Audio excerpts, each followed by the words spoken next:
नेपालै नरहे। नातिकाजीको स्वर र सङ्गीतमा सजिएको यो रचना राष्ट्रकवि माधव प्रसाद घिमिरेको हो। शोकछन्दतावादी भावधारा र परिष्कारवादी शैली भएका कवि तथा गीतकार माधव प्रसाद घिमिरेको जन्म विक्रम सम्वत 1976 असोज 7 गते लमजुङ जिल्लाको पुस्तुन भन्ने गाउँमा भएको थियो। उहाँ जन्मेको 3 वर्षमा नै मातृ स्नेहबाट वञ्चित हुनु पर्यो। उहाँ 11 वर्षको छँदा लमजुङ दुराडाँडाको संस्कृत पाठशाला हुँदै काठमाडौँको रानीपोखरीमा रहेको संस्कृत प्रधान पाठशालामा यस्तै 3 धारा संस्कृत पाठशालामा अध्ययन गर्नुभयो। त्यसपछि उहाँ अध्ययनको लागि बनारस पुग्नुभयो। भारत बनारसको क्वीन्स विश्वविद्यालयमा सर्वदर्शनमा स्नातक उपाधि प्राप्त गर्नुभयो।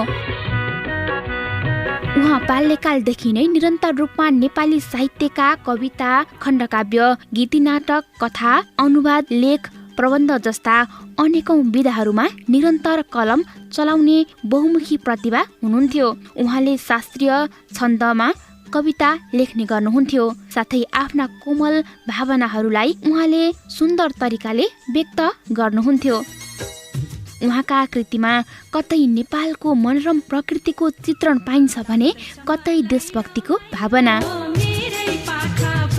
प्रकृतिका अनेक विविध पक्षीहरूलाई आफ्ना जीवन्त रचनामा समावेश गर्दै जीवनलाई नै प्रकृति सापेक्ष ढङ्गबाट व्याख्या गर्न उहाँका लेखाइहरू दीर्घ साधनाले भरिएका छन्। उहाँले नेपालको सुन्दर प्रकृतिलाई कवितात्मक शैलीमा लेख्नुभएका रचना प्रशंसा त कसरी गर्न सकिएला र। उहाँको शब्दमा सजिएका गीतहरू सुन्दा नै हामी आफै प्रकृतिको सुन्दरतामा रमाएको आभास हुन्छ।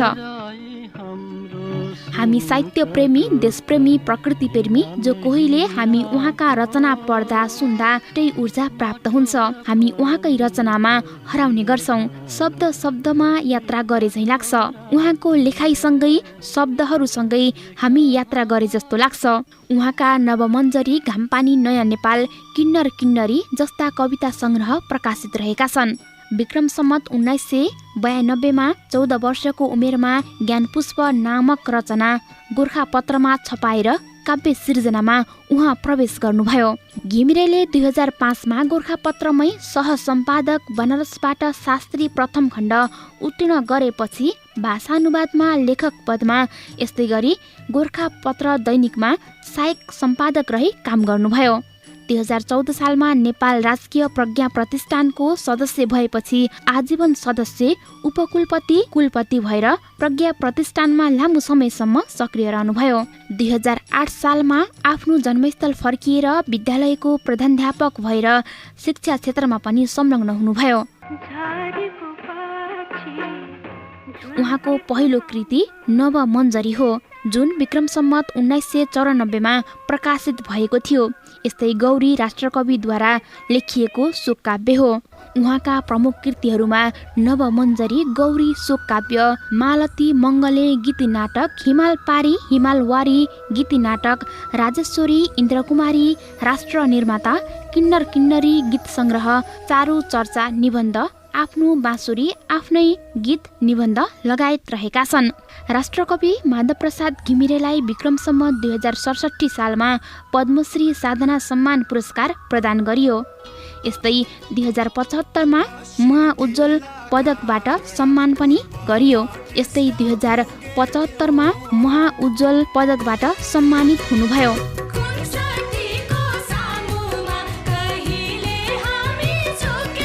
उहाँका चर्चित गीतहरूमा गाउँछ गीत नेपाली, नेपाली हामी रहँला कहाँ, नेपालै नरहे, फुलको थुङ्गा बगेर गयो, आजै र राति के देखे सपना, लाग्दछ मलाई रमाइलो मेरै पाखा पखेरो, सारङ्गी रेटे पनि उनको प्रीति पहिले हो कि मेरो प्रीति पहिले, त्यस्तरी होस् मरण तिर्खाकी पानी लगायत रहेका छन्। उहाँको गीतहरूमा विभिन्न सङ्गीतकारको सङ्गीत रहेको छ भने विभिन्न कलाकारहरूले गाउनु भएको छ। नेपाली साहित्यमा विशिष्ट योगदान पुर्याउने कवि, गीतकार आज हामी समक्ष हुनुहुन्न, तर उहाँका कविता सुन्दा, गीत सुन्दा, पढ्दा हामी सँगै भएको आभास हुन्छ। सबै नेपालीका प्रिय कवि गीतकार माधवप्रसाद घिमिरेको मृत्यु 2077 भाद्र 2 गते भएको थियो। उहाँ हामी समक्ष भौतिक रूपमा नभए पनि हरेक नेपालीको मन मस्तिष्कमा उहाँ सधैँ अमर रहिरहनुहुनेछ।